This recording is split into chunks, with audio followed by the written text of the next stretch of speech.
If you're flying with EVA Air to the US or Canada, chances are your journey will start here on a red-eye flight to Taipei.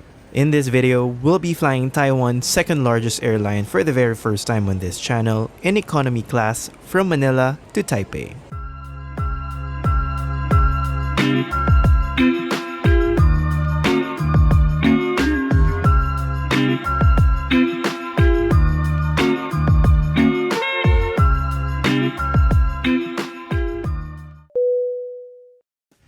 Welcome to Viaje Menes.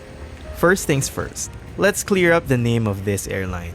You might think it's EVA Air or EVA Air, but actually it's EVA Airways, at least according to their onboard announcements and safety video. Now don't get me wrong, but saying EVA Airways every single time feels like I'm giving a spelling lesson, so for the sake of simplicity and my sanity, I'll stick with EVA Air. Hope you don't mind.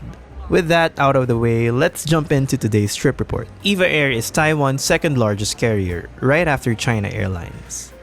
It is owned by the Evergreen Group, which also controls the shipping giant Evergreen.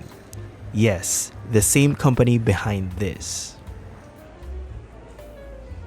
We arrived at NAIA Terminal 1 about 3 hours before our scheduled flight, and the check-in lines were already packed.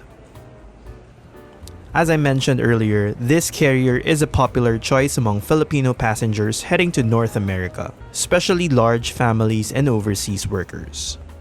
I also noticed a lot of senior citizens who required special assistance for this flight. The check-in counters didn't open until 2 hours and 30 minutes before the flight. Thankfully, we had already checked in online, so all we needed to do was drop off our bags. There were 9 counters open, and although the flight wasn't full, the process still took a while due to the sheer number of bags each passenger had to check.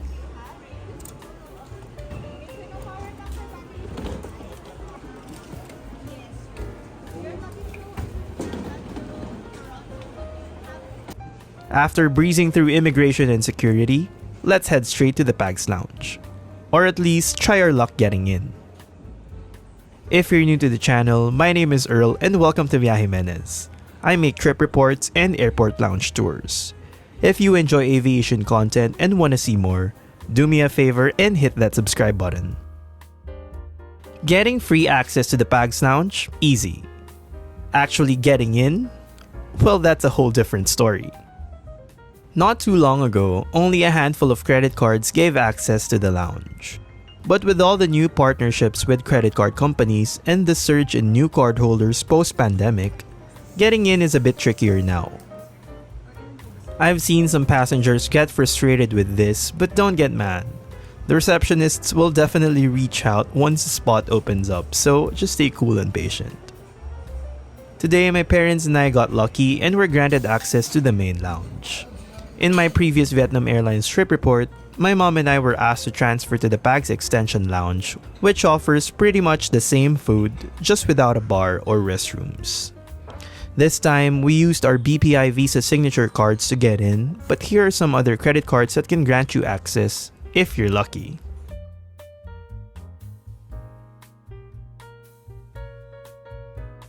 To be honest, there's nothing particularly fancy about this lounge.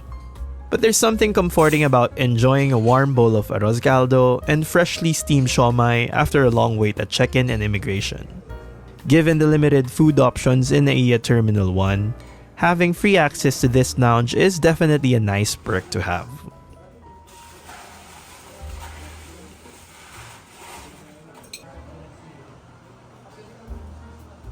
It's almost our boarding time, so let's now head to our gate. Our aircraft for this red-eye flight is a 17-year-old Boeing 777-300ER Bravo 16706. Boarding was done by zone numbers, which is a standard procedure with EVA Air.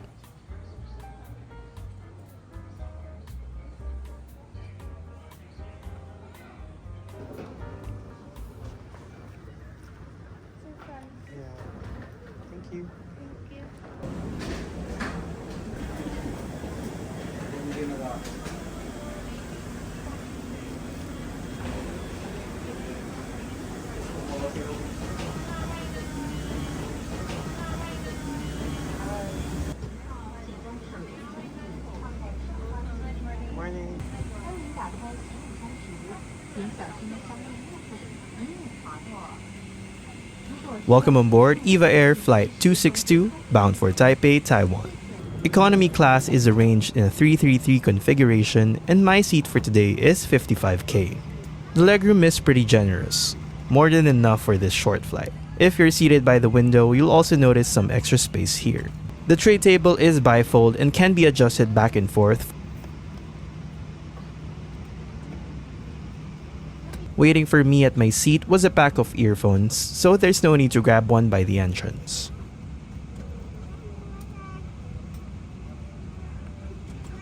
In the seat back pocket, you'll find an air sickness bag, the safety card, and the EVA Skyshop magazine.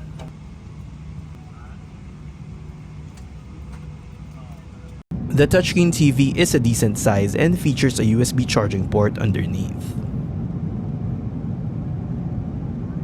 There's a coat hook on the side, and below your seat is a power socket for your devices. Unfortunately, there are no air vents on this aircraft. Finally, the headrest can be adjusted and folded inward for added comfort.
The cabin crew quickly began the in-flight service just 20 minutes after takeoff.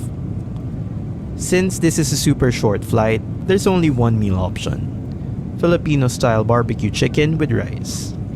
It came with a green mango salad and some fruit on the side. The meal definitely felt like it was meant for dinner, though a very late one considering it was served around 4:30 in the morning.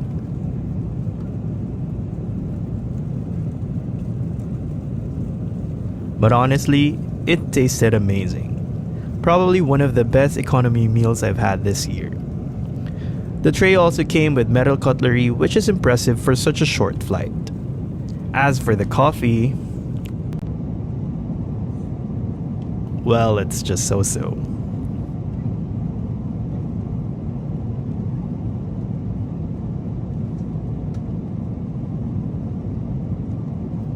EVA Air Star Gallery is a bit limited compared to other 5-star airlines. It offers a small selection of Hollywood blockbusters and a few seasons of HBO Max shows. But for this ultra-short flight, it's more than enough. The in-flight map is a slideshow and not interactive. What really surprised me was the free Wi-Fi on board. EVA Air offers 30 minutes of free internet access, but if you want more, you'll have to pay for an additional plan. Welcome to the lavatory on this 777. You'll find the usual tissues and napkins, along with the standard sink and cups. It's stocked with soap, sanitizer, aroma mist, and lotion from the French brand Pio. There are also sanitary napkins available just in case you need them.